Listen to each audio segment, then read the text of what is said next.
New disturbing details emerge in the Jamie Kloss case as the man accused of abducting her makes his initial appearance in court. And a debilitating accident for a local nonprofit pet rescue. How the group is hoping to get back on its feet straight ahead. And an expanded winter weather advisory. It could mean some slick roads overnight and into tomorrow morning. Your first alert forecast coming up. This is News 3 at 10.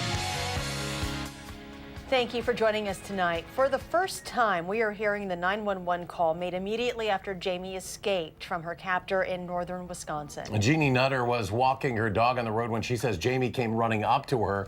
Jeannie brought her to a neighbor's house where they then called 911. Hi, I have a young lady at my house right now, and she says her name is Jamie Kloss. Okay, have you seen her photo, ma'am? Yes, it is her. I 100% think it is her. Okay. 100%. Does it look like she's going to run? No, she's sitting down, she's relaxing. Okay, hang on just a second. The suspect in the case, 21-year-old Jake Patterson, was arrested a short while later. After that 911 call ended, police say he was in his car looking for Jamie. We're also learning some of the new disturbing details of this case. According to a criminal complaint made public today, this appears to have been a premeditated attack and abduction. It says when Patterson first saw Jamie getting off a school bus, he had no idea who she was, but he knew she was the one he was going to take. He also stated he was planning to take her, but got scared off 2 times prior. He details how he used a 12-gauge shotgun to inflict the most damage and how he was planning to kill anyone in the house so he could take Jamie, admitting he shot both of her parents. During an interview with investigators, Jamie said she heard her father get shot before Patterson found her and her mom hiding in the bathroom. She says she was tied up with duct tape, and that's when Patterson shot her mom. She told detectives she was kept under his bed, barricaded by totes with weights inside. She says she was kept there for up to 12 hours at a time and was threatened if she tried to leave. She eventually escaped by kicking out of a barricade when Patterson was gone. And continuing our team coverage in Barron County, Keely Arthur spent today there covering Patterson's first appearance in court, and she shares what prosecutors say will happen next. It's a media spectacle here in Barron County and a packed courtroom as Jake Patterson, the man accused of kidnapping Jamie Kloss, had his first appearance today. Mr. Patterson, is your name, address, and date of birth correct on the complaint? Yes, sir. Alleged killer and kidnapper Jake Patterson in county court via video conference today. He's facing multiple charges, including 2 counts of homicide and 1 count of kidnapping. A judge set bail at $5 million. Today, we start the legal process. Immediately following court, the prosecution team held a news conference answering questions, including if other people could be charged in the case or if they knew Jamie was being held captive by Patterson. What about the visitors that went to Patterson's home? Did they have any inkling that something was off? Again, I have no information to give you other than what I've stated in the criminal complaint about that. District Attorney Brian Wright also remaining tight-lipped on if Jamie will testify against Patterson if this case moves to trial. But he was clear on his objective, saying given the circumstances and attention this case is getting, he believes a conviction is extremely important and he wants justice for Jamie. Because we are seeking justice. We have 2 parents of a 13-year-old who are deceased. We have a 13-year-old who was abducted for 88 days. Against her will forcibly. It doesn't get any more serious than that. And I assure you that these prosecutors here, all of us, want justice for both James and Denise and for Jamie. Patterson will be back in court February 6th. His bail is set at $5 million. At the Barron County Courthouse, Keely Arthur, WISC News 3. And the district attorney added additional charges could be filed out of Douglas County, where Patterson allegedly held Jamie Kloss captive. Jamie's family says so far she is doing well under the circumstances, and the healing and grieving process has begun. 3 of her relatives sat down and spoke with CBS This Morning co-host Gail King today. It is their first TV interview since they were reunited with Jamie. Tell us how you each heard that the news that she was okay. My dad had to call my neighbor, and she comes screaming in my door. I'll never, ever forget her screaming, "Sue, Sue, they found Jamie." The thing I wanted to express to her immediately, and we all do, is the pride we have in her for doing this for getting out, for making it, for the power that she has. You know, I mean, that she took the power away from this man, that she did this. I mean, it's just incredible.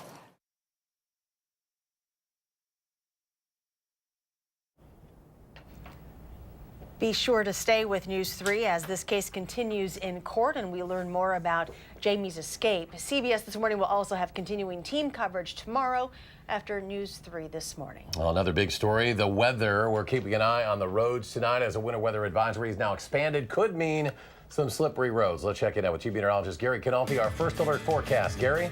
Yeah, the winter weather advisory for areas to the west of Dane County, or actually west of Lone Rock and Wisconsin Dells. Now it's been extended until 3 a.m. As we take a look at Doppler radar, again, it's very difficult to find freezing drizzle because the precipitation is just too light. We'll zoom into southern Wisconsin. It just doesn't really show up. But we're getting some surface reports of freezing drizzle, especially north and west of Dane County. So the winter weather advisory now in effect until 3 a.m. tomorrow for areas west of Platteville to Lone Rock to Wisconsin Dells line. East of there, that advisory continues until 9 a.m. tomorrow morning. High temperatures today topped out in the upper 20s to around 30, just a couple degrees above average. But current temperatures have been holding nearly steady through the evening. In fact, we've actually gone up 2 degrees since 6 p.m. We're now at 25 here in Madison, and those temperatures will hold nearly steady overnight.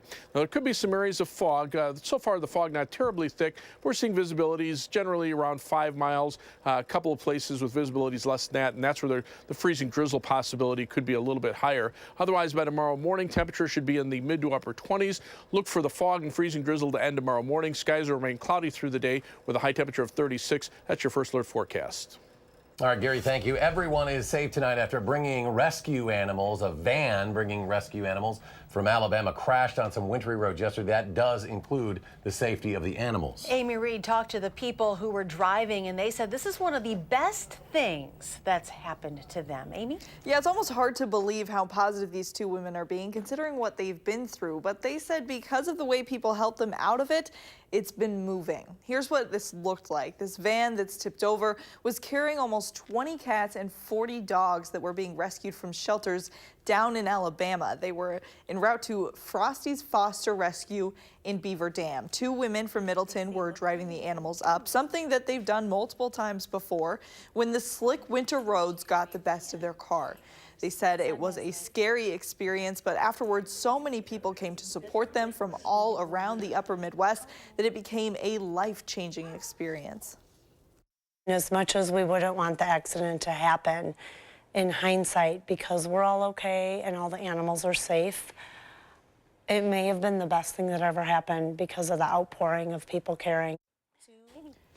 The van and the cages inside were all damaged pretty badly in the crash. Now the nonprofit Animal Rescue is going to have to find a way to replace them, all on top of their normal funds necessary to help out these animals. They are collecting donations online, and we'll have a link to it available on our website if you're interested in helping. Amy Reed reporting tonight. Amy, thank you. Caught on video, a 21-year-old Sun Prairie man has been arrested after stealing this car, crashing it downtown Madison Friday night. The man gets into this 2014 Audi and floors it in reverse. Several people had to jump out of the way before that Audi crashed into a parked van. This is on Hawthorne Court, just off State Street. Denver Baker ran from the scene but was arrested a short time later for reckless endangerment, drunk driving, and operating a vehicle without the owner's consent. Still ahead tonight, a winter weather advisory, as Gary mentioned, in effect until tomorrow morning. We'll have a closer look at your complete forecast for the rest of the week. But first, does race play a role in Dane County courtrooms? We'll hear from the group conducting the study next.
Welcome back. Are people being treated differently in Dane County courtrooms based on the color of their skin? One group in Madison is aiming to answer that question. The group known as Nehemiah has been conducting a study over the last year in Dane County courtrooms.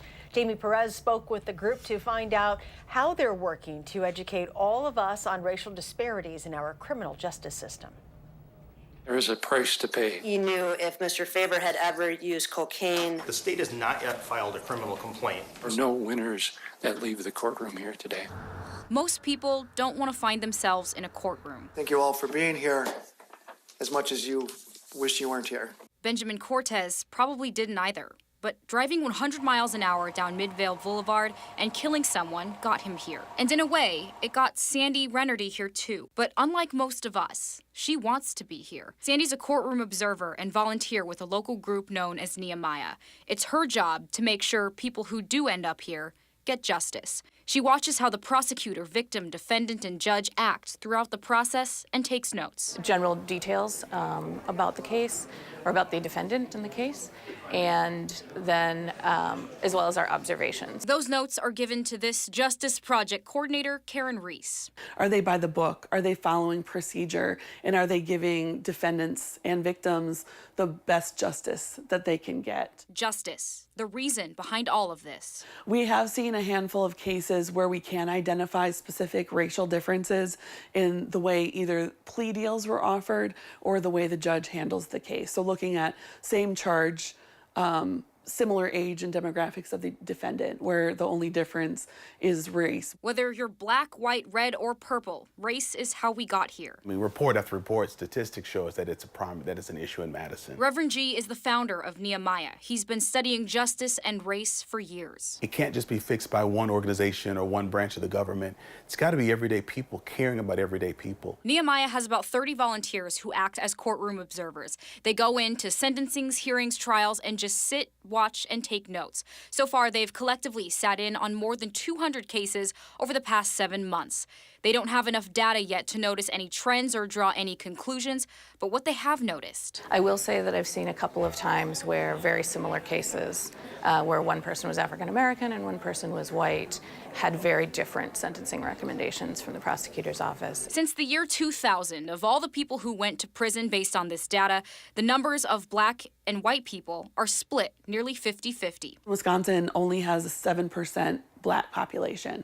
So we see black defendants far overrepresented in our criminal justice system. It's why people like Sandy are here, and judges have started to take notice. Excellent part of our system that it's open to the public. It's open to anybody, including people who want to come in and study what's going on. Judge McNamara is aware of exactly what they do in his courtroom, but says it might be difficult to draw any conclusions given the fact that the criminal justice system is so complicated. Sentencing is really the most complex task any judge has. Impact on a victim has to be taken into account. How a sentence and a crime will affect the public needs to be considered. But Nehemiah isn't necessarily trying to draw certain conclusions. This is an observational study, so we're not attempting to make this necessarily quantitative.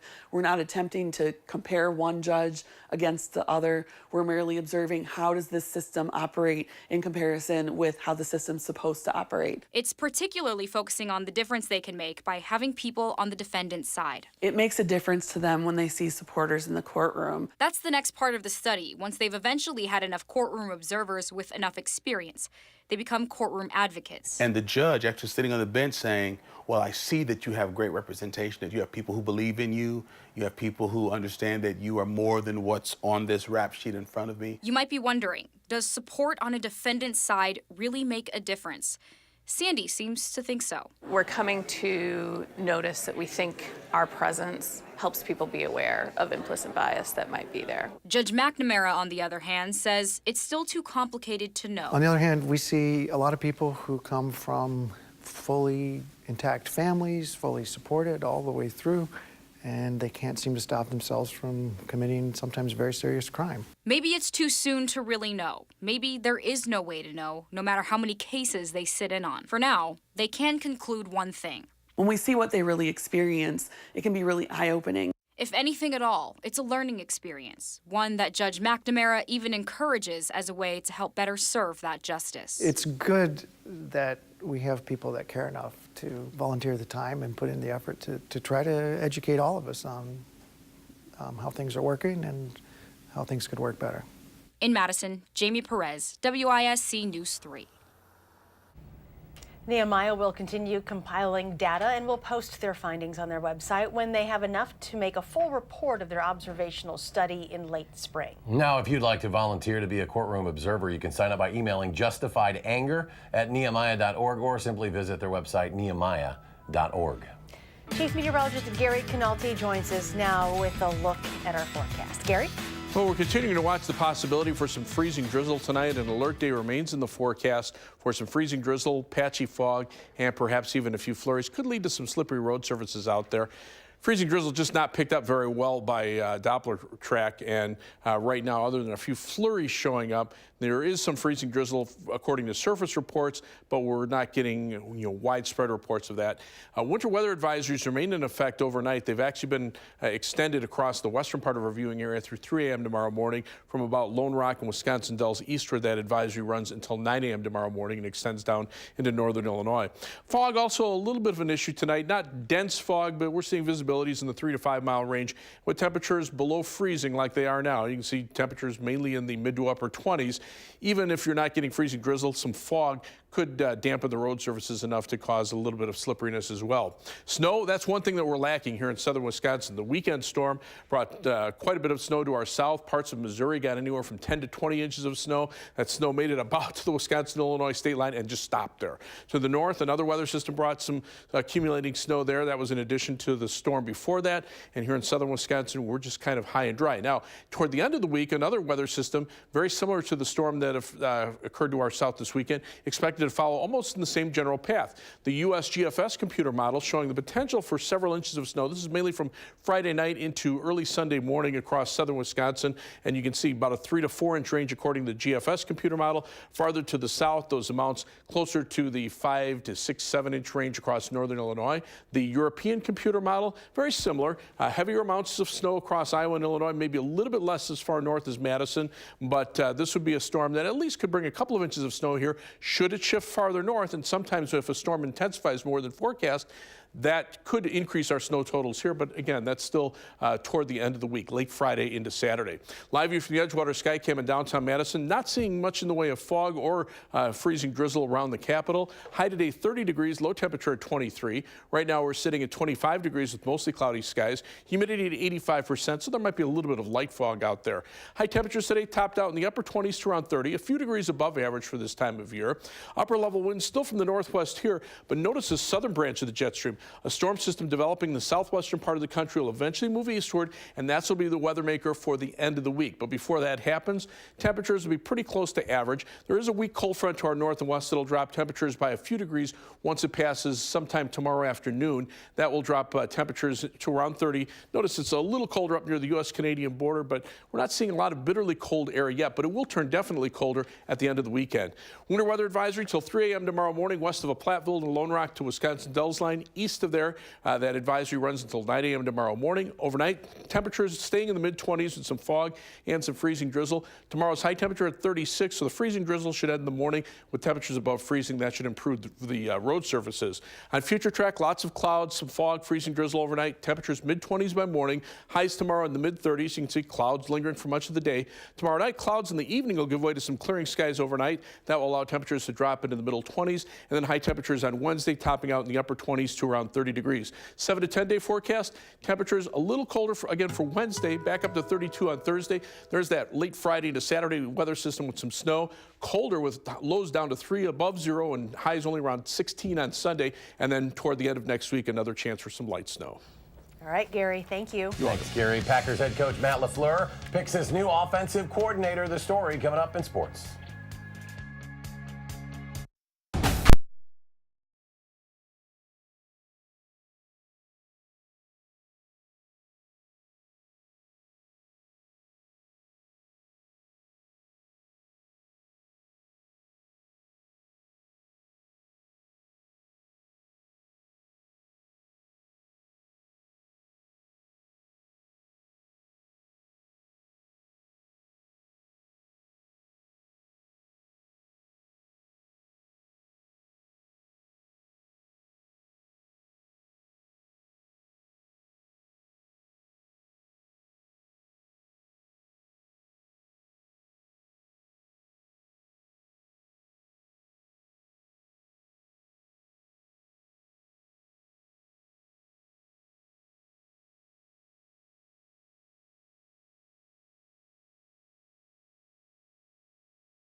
Two ways to look at this week's Badger men's basketball schedule. One, it's really tough, or two, it's a great opportunity to get back on track and get back in the Big Ten Conference race. First up, a trip to Maryland tonight, and a familiar tale for Wisconsin in the first half. Too many turnovers, and they turn into Maryland points. Anthony Cowan pulls up for this one, 33-15 Maryland at half. The lead grows to 21 in the second half before the Badgers make a run.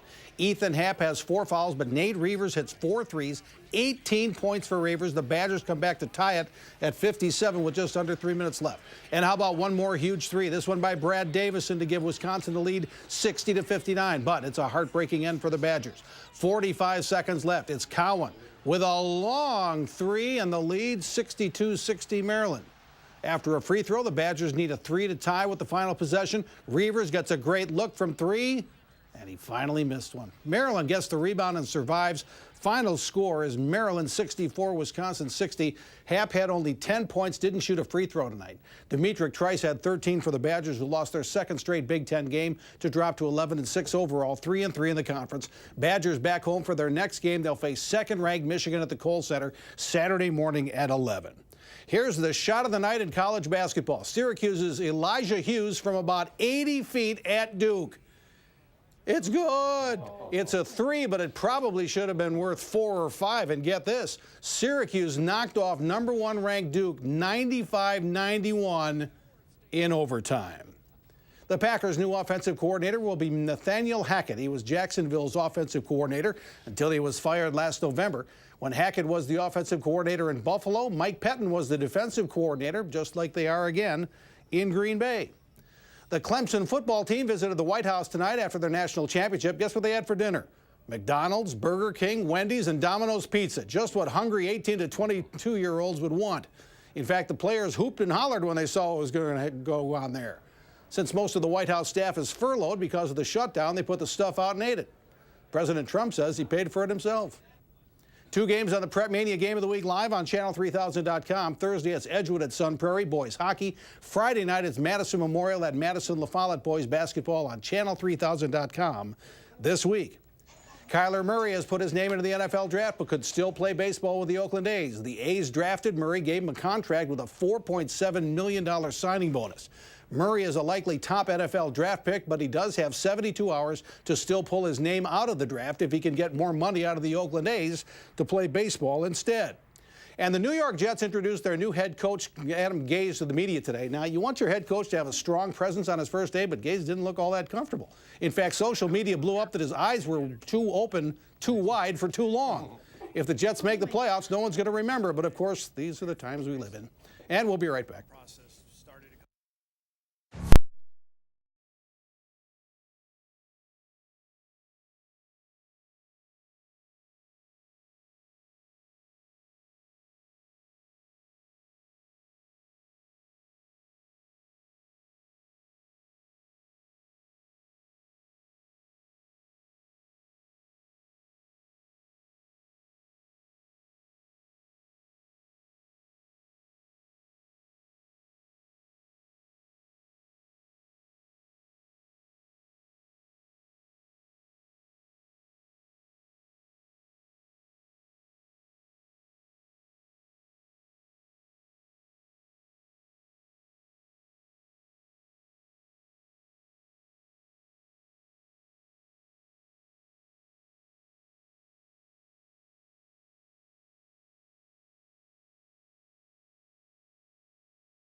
Hattie will have the latest forecast on News 3 this morning. Do something good and we'll see you tomorrow.